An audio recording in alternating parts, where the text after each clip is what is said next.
All right, welcome back to another episode of Learnin N Stuff, the podcast. The podcast. Today, we are going to be talking about the Demigod. Demigod. What's a demigod, Langel? So I've always had the Demigod as half human, half god. So rather mother, father, god, other mother, father, mortal. Ah, so half god, half human, huh? Yeah, so I mean, you can kind of think of it like me. I'm half god, half amazing, half human, I'm about half everything. That reminds me of one of my favorite songs, Half Shark, Alligator, Half Man. Look it up. Whatever, brother. Though I do have a story before we get into it. Oh, okay. Yeah. Let's hear the story. I love stories. So basically, you know how I make fun of you for being so old, like every day of our lives? Yeah. Basically, yeah. So we established that you're old. I'm not. I'm 25. I'm still young. I'm in my prime. And I went snowboarding this last weekend with a 9-year-old and a senior in high school. So a couple of the kids of our lovely coworkers are like, hey, let's all go. And I'm like, anytime I can go snowboarding, I'm in. Yeah. So I take them snowboarding. We're going down some runs, having fun. The 9-year-old, like every time he crashes, he bounces right back up. And me being the, I guess not babysitter, but the person in charge, being the oldest, is like, are you okay? Yeah, I'm good. Let's go. I'm like, oh, all right, let's go. And so we're going down this one run, and there's a little lip to just, go off the jump. And first off, well, the 9-year-old does it. Then the senior does it. And I'm like, all right, if they're doing it, I got to do it. Land it perfectly. All right, land it perfectly. No problem whatsoever. Then there's the second lip. And I'm like, all right, I like it. 9-year-old goes, senior goes, and I'm like, oh, I got to do this one then too. But I didn't fully commit. You gotta fully commit. It was one of those where I didn't get over far enough to really hit the jump. I was semi-jumping. And, of course, I crash. And you ever have that moment where half your body is like, we're stopping here, and the other half of your body is sliding down the hill? Yes. So it looks like you're, like, feeling like you're being ripped apart? A number of times. Yeah. So that was that issue. So all of a sudden, I'm, like, a little woozy, get down to the bottom of the hill, and the senior in high school looks at me and goes, oh, did you crash? I'm like, just a little bit. And just a little bit. But, that wasn't... I get up, I'm fine, no problem. And then afterwards, we're done. I have lunch with them and all that. And it's like, all right, now it's time to go home because I got my own homework to do. And so I'm like, later, guys. And I get into my truck. I'm just stepping into it. My hip must have popped, must have moved funny, because for the next 24 hours, I could not move my right hip without it hurting. And I'm just like, oh my goodness. I'm not old, but I feel incredibly old today. Like, what is wrong with me? Because because that was Sunday, and Monday was Martin Luther King Day, so we had that day off. And I was like, all right, 2 days in a row snowboarding, it's going to be awesome. Nope, only did 1 day. Well, that happens as you get older. You aren't as immortal feeling, I guess, would be the way to put it. Speaking of demigods, apparently Langel is not a demigod. No, I am not immortal. 100% mortal right there. No, but that was just one of those things. I'm like, as I'm laying in bed, just like feeling my hip throb, I'm like, this is what Hoyt must feel like walking up and down the stairs every day. Just old, trying not to use the cane, but Yeah, I need the cane though. And if you want to know what it feels like, just picture like an old creaky chair making those sounds like when you move around a little bit. When I move around a little bit, those are my joints. That's what it sounds like. Oh, ouch. But, that was just a story I wanted to share because... Excellent story. We got to intro the video every once in a while. And it's just like, I wanted to let you know that even I have old person moments. Yes, it happens to all of us, right? Eventually. All right, so... What are you talking about today? Oh, yeah, the demigod. The demigod. Now, when I say demigods and those heroes of ancient Greece, the reason why this one's titled The Demigod, because I think everyone has this one in mind. Like, Yeah. this demigod's the first one that comes to people's mind, really shows, oh, that's him. Yep. Who are you guys thinking about at home right now? I'll bet they got it. Hercules. Hercules, Hercules, Hercules. Oh, sorry. Yeah. Well, first off, let's kind of put this to bed. Hercules or Heracles? I say Heracles. All right. Well, since we're in ancient Greece, you are correct. Heracles and Hercules are the same person. Heracles is the name the Greeks gave him because he was named after Hera. In a little bit, we'll kind of talk about why that's a little Ironic. funky. Ironic, yeah. In Rome, because, you know, they stole a lot of things from the Greeks or said, hey, we like that, so now it's just going to make it Roman. Come on, they stole it. They stole it. But they changed it to Hercules. Now, I'm always going to say Hercules because the Disney movie called it Hercules. I like how Hercules flows a little better, and it's just what I'm used to. So that if you hear Hercules, Heracles, same person. Okay, I'm glad we got that settled. I did have a student bring up to me that they're different people, and I kind of questioned my own knowledge at that point. It's like, okay, I'm going to have to research this. Well, that's like anytime someone, like, are you sure? I could be, like, reading Of course I'm not sure. Like, I have no idea. This is history. And I do know there are multiple, like, Greek and Roman figures who have names very close to Hercules and Heracles.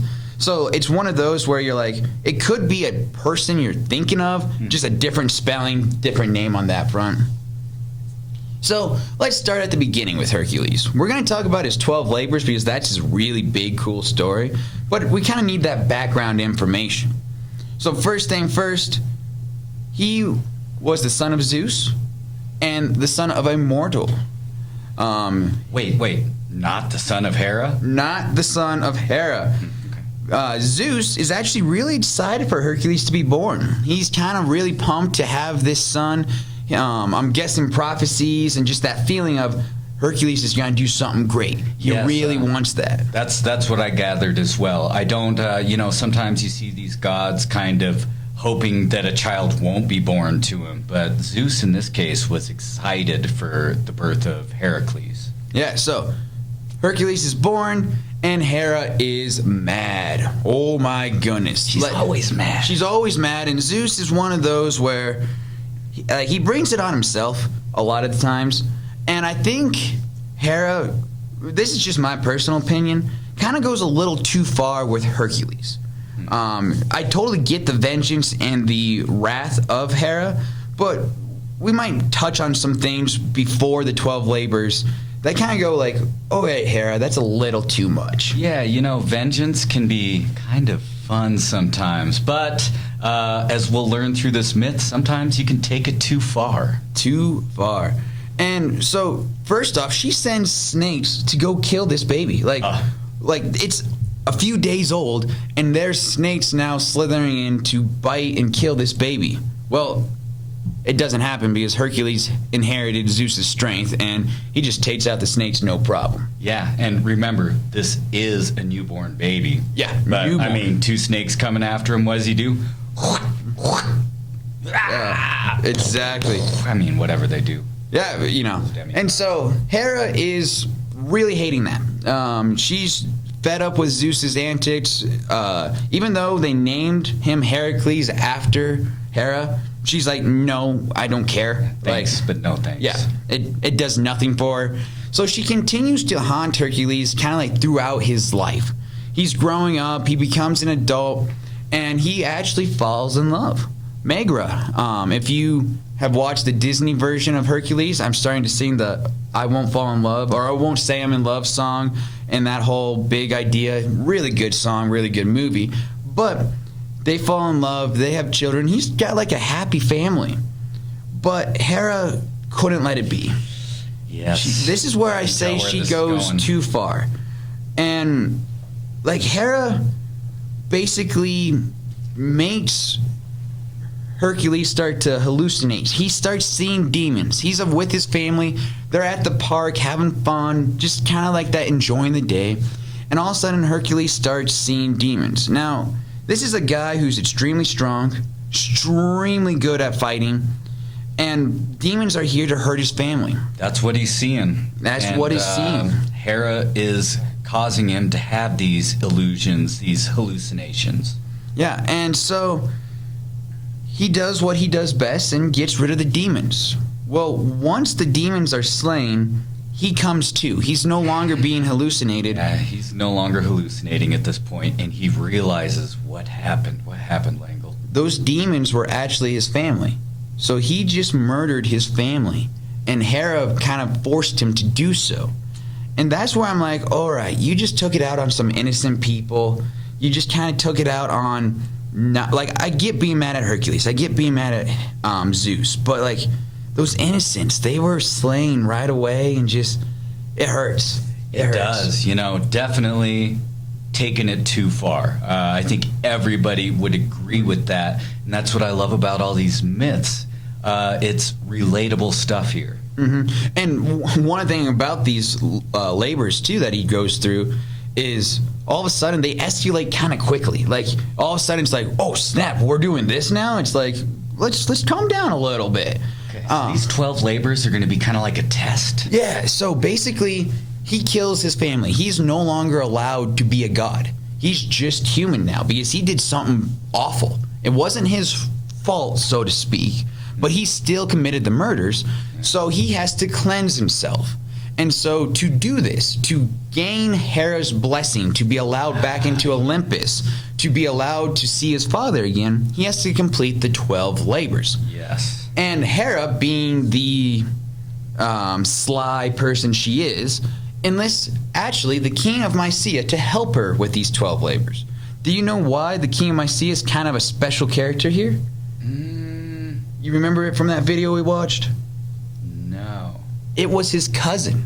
Ah, okay. His cousin, Eurystheus.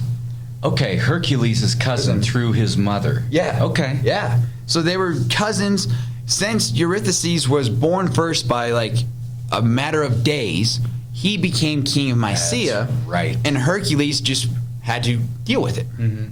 So she enlists him, and he goes, you know what, Hercules? Even though you're my cousin, Hera's kind of my backing. I'm not going to make Hera mad. So here's your 12 labors. So one at a time, he goes out. So the first labor is kill the Nemean lion. Now, when I read and researched these labors that he had to do, some of them are very well written, very, like, a lot of details. And others was like the author had a deadline, and he was just like, all right, let's see here. He has to kill the Nemean lion. So he does it. And that's basically what happens. He goes out, hunts the Nemean lion, and kills it. But here's the thing. This lion is so strong, the hide's so thick, no blade, no arrow can pierce it. So, impenetrable. So he has to strangle that lion. I just picture some, like, WWE wrestling move, just holding it down, strangling, no longer a lion. And he has to use its own claw to skin the lion and then give the hide to his cousin, King of Mycenae. That makes sense. You know, if his hide is impenetrable, it makes sense that the lion's own claw would have to be used to kind of... Yeah, it's like it only can hurt itself type of thing. And so he does it. And that's why you see Hercules with, like, a lion hood a lot of the times. Because he actually used the lion's hide, part of it, for his armor, correct? Exactly. So he does that first one pretty easily. The second one is kill the Hydra. Now, the Hydra is a very interesting monster, right? It's that creature, and it was created just to kill Hercules. So Hera's not too happy with him, so she just creates this 9-headed monster to do one job, and that's kill Hercules. It has one job. But, you know, it's causing terror around Greece, so Hercules goes after it. Now, what's so interesting about this character, Hoyt? Do you remember? I think I do. It's kind of like, it reminds me of sometimes in life when you're fighting a losing battle, you're trying as hard as you can, and you keep on trying to make progress, and it's like you're taking 2 steps back instead. Isn't it with Hercules? He would cut off one of the 9 heads, and then 2 more would grow back or something like that? So every time he chopped off a head, 2 would grow in its place. So it's just constantly being like more and more heads. And this Hydra has very sharp teeth, so the more heads it has, the more sharp teeth it has. And so after a few go-arounds where he's like, okay, we can't just cut off its head, he actually enlists the help of his cousin. Or at least the version I read. So Iolaus, his cousin, is like, you know what, I'm going to cut off the head. So Hercules cuts off the head. Cousin, what you're going to do is take a hot iron and cauterize where I just cut off. That's smart. So basically, it's like burning over that flesh. That's kind of what cauterize means, or at least my version of what it means. And so it's not going to regrow. So he's slowly cutting off the head's cousin, cauterizing, ironing it shut, so that he cannot regrow those heads. Nice. They had to like readjust their action steps of how they're going to defeat the Hydra. And they finally found something that worked. Yeah, so that's the best part there. If at first you don't succeed, try again. Yeah. And he learned that, you know what, we don't just run in blindly. We kind of take a step back and go, let's see if this works. And it did. Yeah, you got to have a game plan. So 2 labors down, 10 to go. Well, actually, it was originally going to be 10, but he said the lion was too easy, so he had to add another one on. And he had to add another one on for another one that was too easy. I can't. Oh, the stables. We'll talk about the stables in a little bit. He said he cheated on the stables. It didn't count. So he had to actually add 2 more labors because one was too easy and one he cheated on. That's kind of like my students that like complain that something's too easy. I tend to give them some more work as a reward. Oh, yeah. I mean, if it's too easy, we can fix that. Absolutely. All right. So labor number 3, capture the Serenian Hind. So now this, basically what I've learned is a fancy word for a really cool looking deer. Now this is not just any deer. It belongs to Artemis. Oh no. Oh no. Exactly. Artemis, as we know, is the goddess of the hunt. Goddess of the hunt. She's not going to just let her deer be taken. No, I don't. I think she'd be offended. I mean, I would be offended if you stole something from me. So first off, this deer's not just any deer. If it's Artemis's deer, it's hard to find and even harder to catch. So super fast, super smart, super just with it. That makes sense. She's like the best archer in the world, goddess of the hunt. You know, this deer is going to be pretty wily and savvy, and like you're not going to be able to get it easy. Yeah. So for over a year, it took him over a year, he finally tracked it down. And when it was sleeping, because even mythical creatures need to sleep, he finally captured it. Wow. But what do you think happened when he captured it? I mean, this is a random guess. Yeah. My guess would be Artemis appears and does something. Well, Artemis definitely does appear. And she's like, whoa, what's going on? She knows who Hercules is. All the gods do. And she kind of knows the story. And he's like, well, one of my labors is I have to capture this hind. I really would like to borrow it. He's not saying, he did not kill the deer. He just was one of those where he had to capture it. So he captures it. And Artemis says, as long as you return it, we're good. And so that happens. He shows that he captured it, releases the deer. Artemis calls it kind of square and move on. All right. Well, I kind of like Artemis. She seems to not have that same sort of vengeful streak that Hera has. Yeah, she definitely had that, I'm not happy with you, but I'm going to hear your side of the story first. And she learned it, and she's like, here's our deal. And it worked out. Excellent. All right. So with 3 down, it's now to number 4. The Uranthian Boar. So now this is not just any kind of pig. This is a pig that's huge, terrible temper, and has giant tusks coming out of it, like ready to be vicious. Yeah, some of you that got pigs at home, you know that they can be kind of vicious anyways, always rooting around. That's like my dad get in the pen and they start pushing around at you because they're hungry. My dad used to work with hogs, and just his hands would always be like with bites and scratch they're aggressive, aren't they? Very aggressive. Now picture that times 1,000. But like the pig's the size of like a, I'm gonna guess they were like rhino or hippo, just like huge and not like the little. And the boars typically do have those bigger teeth, yeah. And so it's attacking everyone around it, destroying everything. It's being a bull in a china shop type of thing. And so Hercules has to capture it and bring it home alive. Sounds like an easy task. Yeah, bring it home alive. This isn't one of those easy labors. No. So he has to chase it all around the mountain. So on the mountain. And he's forcing it to tire. So if you're going to chase a boar, even how aggressive it is, it's eventually going to start to tire. Hercules, even though he's part god, part human, he's going to be chasing it, and eventually tries to, just after I run for a while, I get exhausted. The boar falls over into the snow, exhausted. It's done for right now. It just kind of it needs a nap. Hercules then wraps it up in its net and delivers it to the king of Mycenae. So that's all it took, was just outlasting the boar? Basically playing a game of hide and go seek and chasing it down until it collapsed in exhaustion. Interesting. So for our ultimate warriors out there, the key is endurance. Yes, endurance for sure. Now we're on to labor number 5. I want to get through 6 today because looking at the time, we've been talking for a little bit. So really? I think so. We started in 9:50ish, 9:55, and it's 10:13. Or do you want to keep going? It doesn't matter to me. All right. As we all know, I'm the sidekick. Langel's the hero, so you kind of call the shots. Call the shots? We'll see how far we get through. It might be a little longer episode, but I got our 2 words for spelling with Langel. We don't want to forget that. Oh no, we're definitely doing spelling with Langel. I need a comeback here. So number 5. This is one that I believe I could do. I could do this. He's one of those where I grew up on a farm. We used to have a big barn where the animals would sleep and all that stuff. I know how to work a shovel. Dad would say, "You always whine." The job always got done. All right. I might whine for 2 seconds, but I went to work and got it done.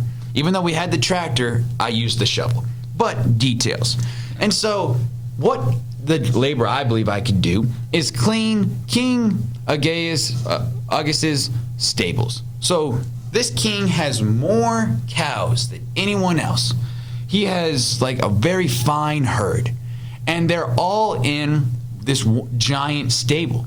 Well, after cows eat, they have to get rid of the waste in their stomachs, and next thing you know, there's a lot of cow dung everywhere in the stables. We call them cow pies. Cow pies. Oh, yeah. So, as you're looking at this stable, it needs to be cleaned out. But who's going to do it? Because it's a dirty job. I've done it before. You've probably done something like that or that, Absolutely. Yeah. We could do it. But here's the trick. This stable is ginormous. Think of anytime you see a stable or a barn, just triple, quadruple, huge. I've seen some large barns. Oh, yeah. Hercules had to do it in one day. Bigger. In one day? Ooh. Bigger. Ooh. Yeah, then I need an excavator and a front loader. I need some you need a crew. Equipment. Yeah, equipment and a crew. Well, Hercules had to do it by himself. And remember, this is ancient Greece, so he gets a shovel. And so Hercules is bring it on. And he starts looking around. How can I do this, get this done? So he decides, there's 2 rivers that run by this stable. If I divert that water into the stable, flood it, and then divert the water out, all the cow pies are just going to go with it. Yeah. So that's what he does. He busts 2 holes into the side of each stable, one side of the stable, other side of the stable, busted holes, digs a trench into the stables, digs a trench out of the stables, floods it, and all the cow pies go away. That is ingenious. And I got to say something. I'm one of the types of work I love to do is excavation work. And as soon as Langel mentioned shovel, I'm thinking, yeah, excavation work, because I actually love shovel work. But a lot of times you need something bigger than a shovel. Sure. But, Hercules, I picture him digging these trenches with the shovel. Awesome. I know as an excavator, it's kind of nice, working in excavation, it's kind of nice to have people operating equipment, the heavy equipment, to dig those trenches. But that's really awesome. Anybody into that type of work, you can relate. And that's just kind of like how sewage systems are built. Exactly. Wash it away. Well, and because he washed it away instead of scooping it away, the king of Mycenae is whoa, this is cheating. No. We have to add one. And that's what I'm with you, Hoyt. I'm like, that's ingenious. He deserves to get one removed for thinking smarter, not harder. Yeah, work smarter, not harder. I mean, that's like a mantra for like any manual labor. Oh, yeah. Sometimes. Well, yeah. Sometimes I definitely work harder, not smarter, but that's when you want the job to last a little longer, and it's like, I really don't want to drag it out. So, after 5 labors, he's doing pretty good. It's been probably, someone messaged me, 2-3 years on the labor. So it's not a short job. He's really cleansing himself, working through this, and so he is now onto labor 6. Remove the stymophilin birds. Stymophilin birds.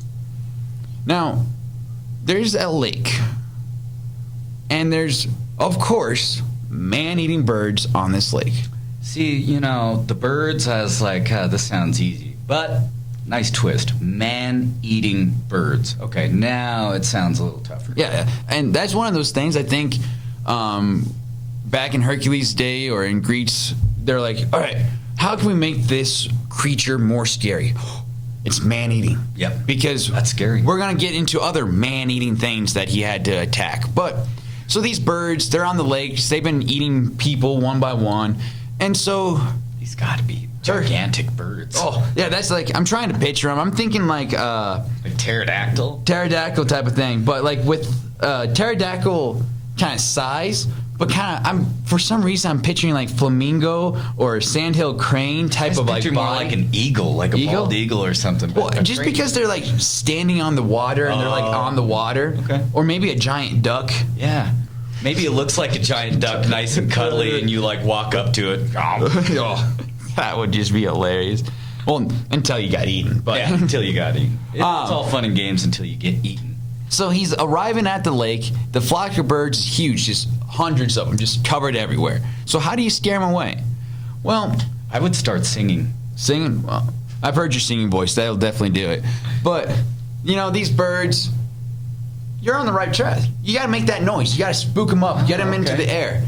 And with the gods, they're not supposed to take sides, but what do they do every single mission? They take sides. And so...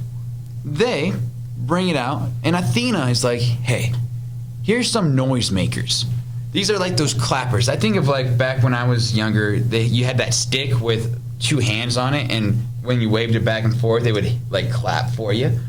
It was always loud noisemakers, funny things. And so with this, it's just like 2 giant metal clankers, and he's just starting to like clap them together, spook the birds up, and once the birds are up, Hercules, who's a great archer, just starts picking them off, starts getting them to fly away, go away, and boom, birds are gone. No more problem. Nice. I thought that might be a little bit tougher, but it sounds like he's able to like get them to take flight, startle them a little bit, get them moving around, then he's just picking them off like you're saying.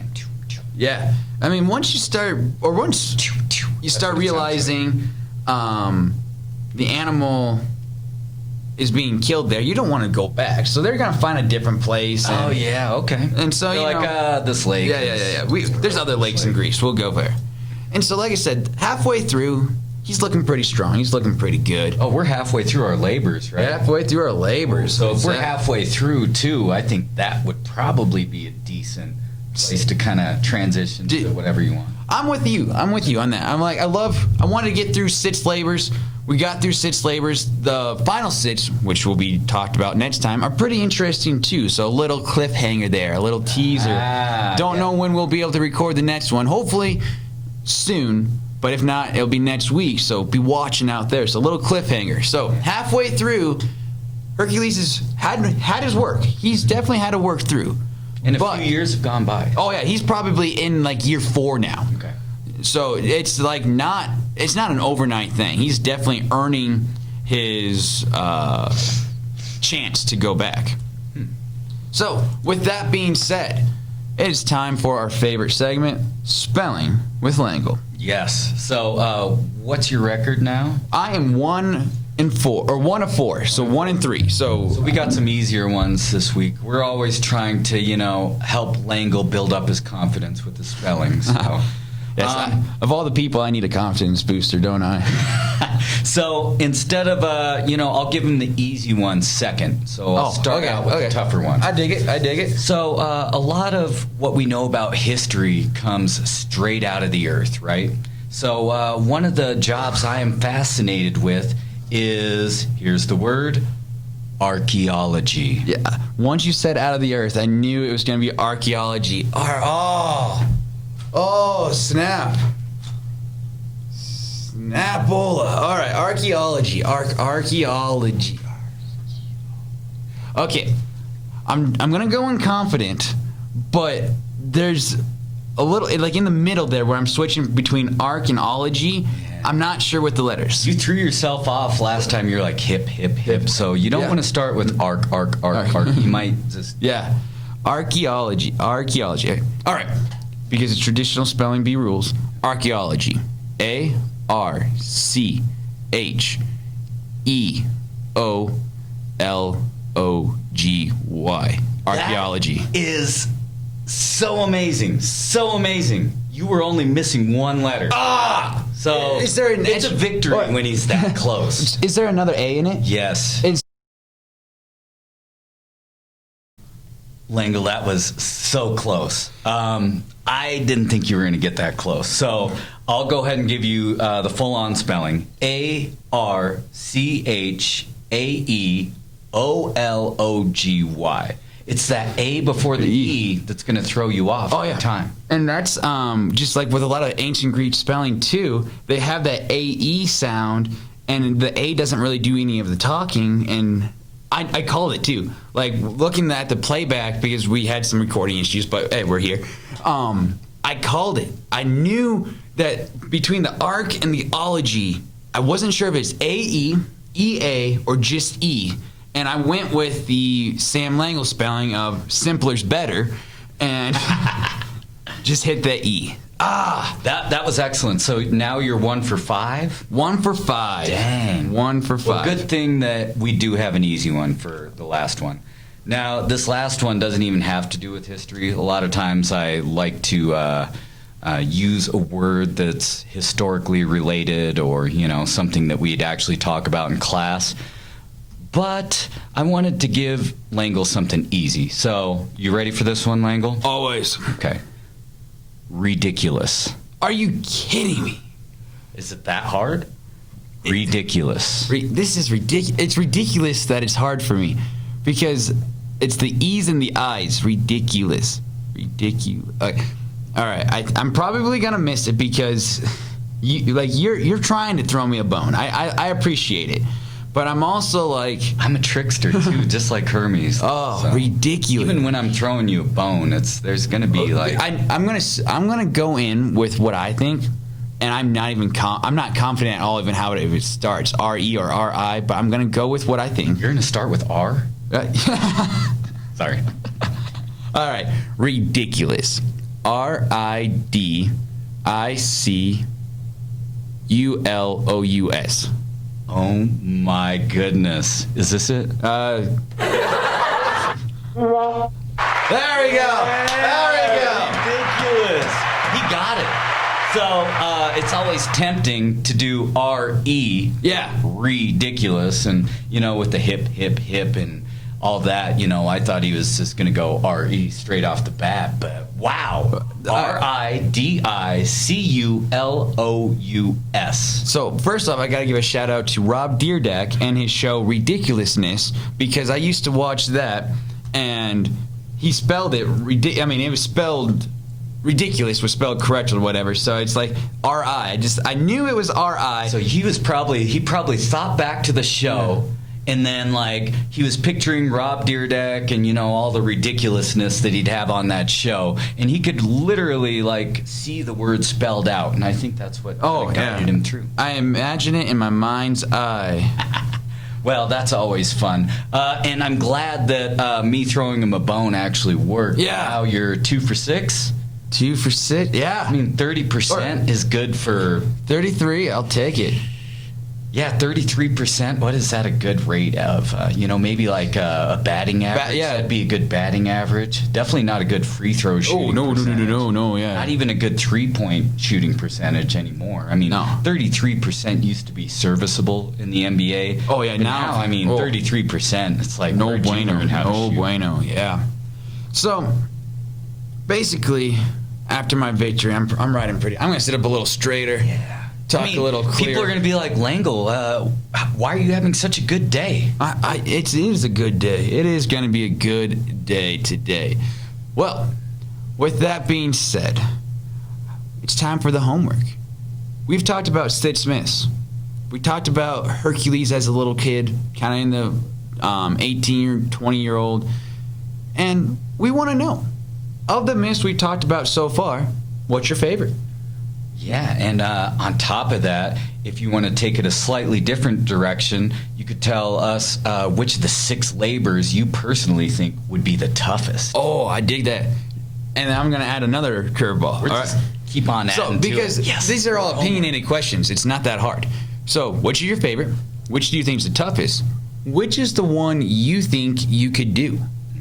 Because I clean the stables. That's like, unfortunately, that is mine too, right? I'm looking at that. I'm like, oh yeah, I could strangle the lion. No, I can't do that. Before. Kill the Hydra. No, I'm good. Capture the. I have terrible eyesight. Like my brother and dad be like, deer. I'm like, what? I don't see it. The boar, you know what? It's got a bad temper and all that running. No, I'm not a runner. I am not built for running. Not him, not me. No. The birds, I'm not a good shot. That's what I kind of learned over the years is you got a moving target. I might hit it every once in a while, but not accurate enough to scare away the birds. Yeah, he's no quarterback. No. But with that being said, what's your favorite? What's the toughest? Which one that you would like to try or maybe do? Hey, and I promise I'm not going to let Langel forget. As we all know, Hoyt has no words of wisdom, but I'm always dying to hear about these ancient Iowans and their words of wisdom. Oh, boy, are they ready. Let's see. Let's pull up a good one. I kind of have my list. I got this. For episode 5, because we've talked about pigs, right? Yes. We've talked about pigs and the boar. As the ancient Iowans always say, that pig won't bark.